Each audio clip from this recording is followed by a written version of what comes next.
Video చూస్తున్నా మీరు అనుకుంటారు పాలు ఇవ్వచ్చు కదా పాపం, అంత ఆకలితో ఉంటే వీడియో తీస్తుంది అని. నేను కూడా అలానే అనుకుని చాలా ఆకలితో ఉంది కదా అనేసి పాలిస్తే ఆమె కొన్ని పాలు తాగి నాకు కావాల్సింది నువ్వు పాలు కాదు అన్నట్టు దిక్కులు చూస్తుంది. సర్లే దిక్కులు చూస్తుందని బెడ్పై పడుకోబెడితే మళ్ళీ ఏడుస్తుంది. సరే పాపం నిజంగానే ఆకలితో ఉందనుకుంటా అని మళ్ళీ పాలిస్తూ కనీసం ఇప్పుడైనా కడుపు నిండా పాలు తాగి పని చేసుకొని ఇస్తేలే అనుకున్నాం. కానీ మళ్ళీ అలానే కొన్ని పాలు తాగి ఈసారి ఏకంగా నా ఒళ్ళోనే పడుకుంది.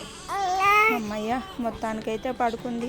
నేను మెల్లగా బెడ్పై పడుకోబెడితే కళ్ళు తెరిచి నేను ఇక్కడున్నాను, మా అమ్మ ఇక్కడ వెళ్ళిపోయింది అన్నట్టు లేచి చూస్తుంది. సర్లే మరి ఇప్పుడైనా ఆడుకో, మరి పని చేసుకుంటా అని వెళ్తే ఎక్కడికి వెళ్తున్నావు నన్ను వదిలేసి అన్నట్టు గట్టిగా ఏడుస్తుంది. మీ ఇంట్లో కూడా ఇట్లాంటి పిల్లలు ఉన్నారా? అయితే కామెంట్ చేయండి.